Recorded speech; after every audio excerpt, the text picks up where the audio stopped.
Hi, welcome to my channel Zero to Genius in Commerce and Accountancy classes. நம்ம economics level standard பார்த்துட்ருக்கோம். Right, இந்த வீடியோவில் வந்து நம்ம ப்ரைஸ்னால் என்ன, market, cost, revenue, equilibrium and income, இது குட்டி குட்டி டாபிக்ஸ் இது பற்றி தான் நம்ம படிக்கலாம். ப்ரைஸ்னால் என்னது நம்மளுக்கு ஆல்ரெடி தெரியும். ப்ரைஸ்னால் if any value of goods is expressed in terms of money. So ஒரு பென் வாங்குறீங்க, எவ்வளோ, what is the price of the pen அப்படி தான் கேட்பாங்க. புக் வாங்குவீங்க, what is the price of the goods, அதுதான் ப்ரைஸ்ன்னு சொல்லுவாங்க. ஆனால் சில ப்ராடக்ட்ஸ் வந்து வேரிஸ் ஆகும். ஃபார் எக்ஸாம்பிள், சீசன் இருக்க டைமில் வந்து நம்மளுக்கு பொருள் வந்து ஈஸியாக கம்மியாக கிடைக்கும். இப்போ ஃபார் எக்ஸாம்பிள் நீங்கள் இந்த டைம் வந்து மாம்பழம் சீசன், மேங்கோ சீசனில் நம்மளுக்கு ஒரு 1 kg of mango you are going to get for 60 rupees to 80 rupees. அதே இன்னும் கொஞ்ச நாள் ஆச்சுன்னா மேங்கோ வந்து அதோட சப்ளை கம்மியாயிடும். அப்போ என்ன ஆகும், மேங்கோவோட ப்ரைஸ் வந்து 140 அப்படின்னு சொல்லுவாங்க. கேட்டாக்கா சப்ளை வந்து கம்மியாக இருக்குது, அதனால ப்ரைஸ் வந்து ஜாஸ்தியாச்சுன்னு சொல்லுவாங்க. ஸோ ஒரு ப்ரைஸ் வந்து அதிகமாகிறது கம்மியாகிறது வந்து டிமாண்ட் அண்ட் சப்ளை பேஸ் மேலே தான் இருக்குது. That is called as a price. இதுதான் ப்ரைஸ். மார்க்கெட்னா என்ன நம்மளுக்கு தெரிஞ்சது தான். Market is a place where buyers and sellers will be meeting and they're going to exchange. For example, நான் வெஜிடபிள் மார்க்கெட் போகிறேன். வெஜிடபிள் மார்க்கெட் ஏன் போகிறேன், வெஜிடபிள்ஸ் வாங்குவேன். யார்கிட்டேருந்து வாங்குவேன், செல்லர்கிட்டேருந்து வாங்குவேன். ஸோ நான் பையர், அவர் செல்லர். அவருக்கு என்ன கொடுப்பேன், நான் காசு கொடுப்பேன். That is called exchange. So அவர் எனக்கு வெஜிடபிள்ஸ் கொடுப்பாரு, நான் அவருக்கு காசு கொடுப்பேன். That is called as a market. இதுதான் மார்க்கெட். Next cost. நம்மளுக்கு காஸ்ட்னால் நம்மளுக்கு தெரியும், செலவு.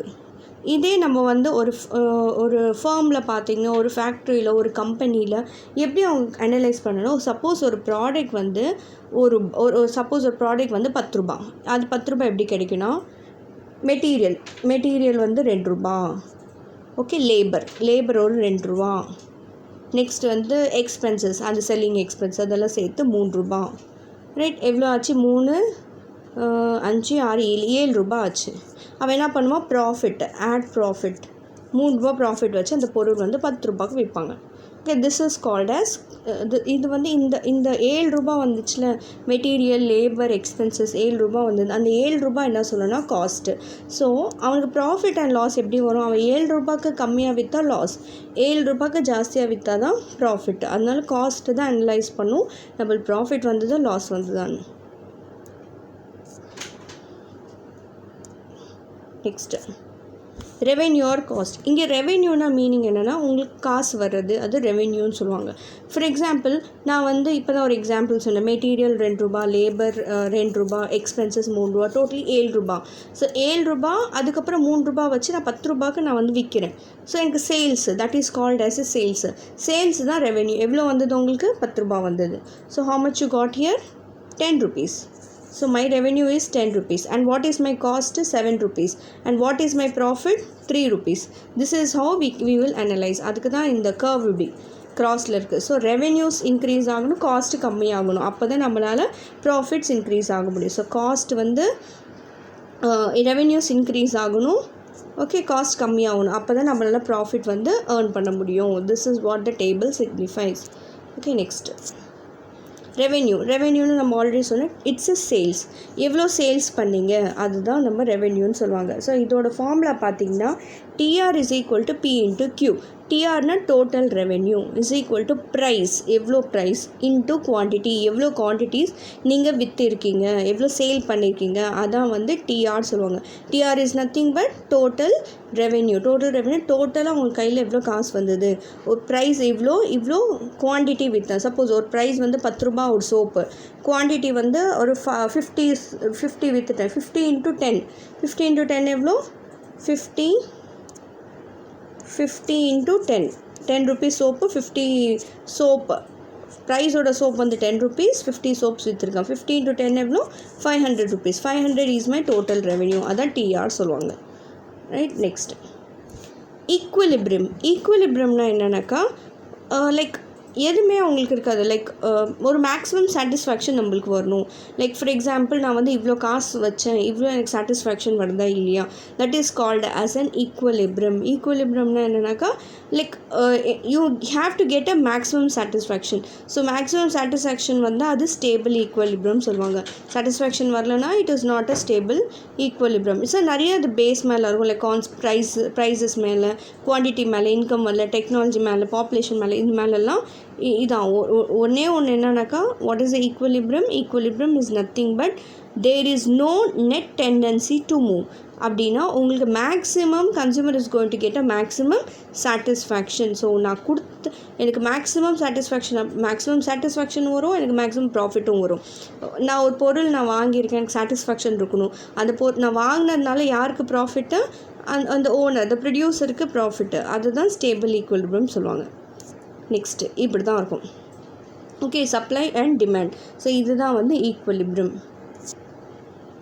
இது ஒரு ப்ரைஸ் எப்படி அனலைஸ் பண்ணுவாங்கனாக்கா, இங்கே பாருங்கள், price, quantity demand, quantity supply.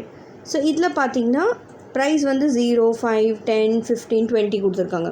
இதில் பார்த்தீங்கன்னா டிமாண்ட் 100, 90, 80, 70, 60. இதில் 25, 40, 55, 70, 85. இதில் எப்போ நீங்கள் ஈக்குவலிப்ரம் ப்ரைஸ்ன்னு சொல்லிட்டு எப்போ சொல்கிறீங்களோ, எப்போ வந்து இந்த குவான்டிட்டி டிமாண்டும் குவாலிட்டி சப்ளையும் குவான்டிட்டி சப்ளையும் சேமாக இருக்குது. பார்த்தீங்கன்னா இதில் 15 rupees ப்ரைஸில் உங்களுக்கு 70 வருது. கரெக்டாக?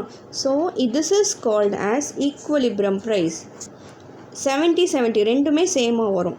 ஸோ அதுக்கு தான் இந்த டயக்ராம் இப்படி இருக்குது. ரெண்டுமே எப்போ சேமாக வருதோ அது ஈக்குவலிப்ரம் சொல்லுவாங்க. ஸோ அப்போ தான் அவங்களால வந்து ப்ராஃபிட்ஸ் ஏர்ன் பண்ண முடியும். ரைட்? ஸோ ப்ராஃபிட்ஸும் ஏர்ன் பண்ண முடியும், ஃபுல் சாட்டிஸ்ஃபேக்ஷன் இருக்க மாதிரி. ஸோ இந்த டேபிள் தான் அனலைஸ் பண்ணும். Next particular equilibrium and general equilibrium. Particular ஈக்குவலிப்ரம்னா என்னன்னாக்கா அந்த பர்டிகுலர் ப்ராடக்ட் பற்றி தான், அந்த பர்டிகுலர் ஒரு பொருள் பற்றி, ஒரு ஏதாவது கூட்ஸ் பற்றி, ஏதாவது விஷயம் பற்றி சொல்கிறது தான் will call it as particular equilibrium. Same thing. So டிமாண்டும் சப்ளையும் சேமாக இருக்கணும். அப்போ தான் சாட்டிஸ்ஃபைடாக நாட் சாட்டிஸ்ஃபைடான்னு தெரியும். That is called a particular equilibrium. So general ஈக்குவலிப்ரம்னா என்னென்னாக்கா நார்மலாக எல்லாத்தையும் சேர்த்துருக்கிறது தான் will call general equilibrium. Everything ஹோலாக பார்ப்போம்.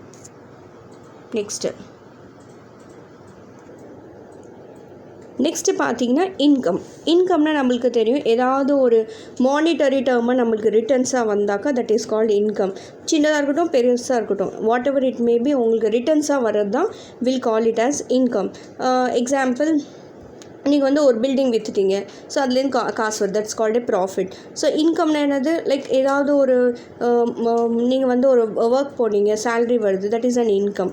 ரைட்? அது அன்ஏர்ன்ட் இது வந்து சின்னதாக இருக்கட்டும், பெருசாக இருக்கட்டும், ஏதாவது இருக்கட்டும், ஏர்ன் பண்ணது இருக்கட்டும், ஏர்ன் பண்ணாது இருக்கட்டும், எது இருந்தாலும் உங்களுக்கு வந்து இன்கம் சொல்லுவாங்க. அண்ட் இன்னொன்று வந்து பார்த்திங்கன்னா இதில் நாமினல் இன்கம் கேட்குறாங்க. நாமினல் இன்கம்னா என்னென்னாக்கா எந்தாச்சும் ஒரு டேர்ம், ஒரு மானிட்டரி டேர்மில் எக்ஸ்ப்ரெஸ் பண்ணாவே அது வந்து நாமினல் இன்கம் சொல்லுவாங்க, இல்லாட்டி மணி இன்கம் சொல்லுவாங்க. நெக்ஸ்ட்டு ரியல் இன்கம் மீனிங் என்னென்னாக்கா உங்கள் இன்கம் வச்சு உங்களால் அந்த ப்ராடக்ட் வாங்க முடியுமா, அந்த கூட்ஸை வாங்க முடியுமா, அதுதான் ரியல் இன்கம் சொல்லுவாங்க. ஃபார் எக்ஸாம்பிள், நான் வந்து இப்போ இந்த டைமில் ஃபார் எக்ஸாம்பிள் என்கிட்ட காசே இல்லை, ஒரு 100 rupees இருக்குது. ஸோ ஆனால் எனக்கு வந்து ஆயில் வந்து 135 rupees. என்னோடய இன்கம் 100 ரூபா, ஆனால் ஆயில் பேக்கெட் வந்து 135 rupees. ஸோ என்னால் வாங்க முடியாது. So that is not a real income. So inflation, ஒரு ப்ரைஸ் இன்க்ரீஸ் ஆனாலும் உங்களால் வாங்க முடியுதா இல்லையா, உங்கள் இன்கம் வச்சு அந்த பொருள் உங்களால் அது வாங்க முடியுதா, உங்கள் சமாளிக்க முடியுதா, அது சொல்கிறது தான் ரியல் இன்கம். சமாளிக்க முடியலன்னா that is not a real income. So உங்கள் இன்கம் வச்சு உங்களால் அந்த ப்ராடக்டை வாங்கணும், that is called as a real income. Right? அவ்வளோதான். இந்த வீடியோ உங்களுக்கு பிடிச்சிச்சா லைக் பண்ணுங்கள், ஷேர் பண்ணுங்கள், சப்ஸ்கிரைப் பண்ணுங்கள், மற்றவங்களுக்கும் ஷேர் பண்ணுங்கள். தேங்க்யூ.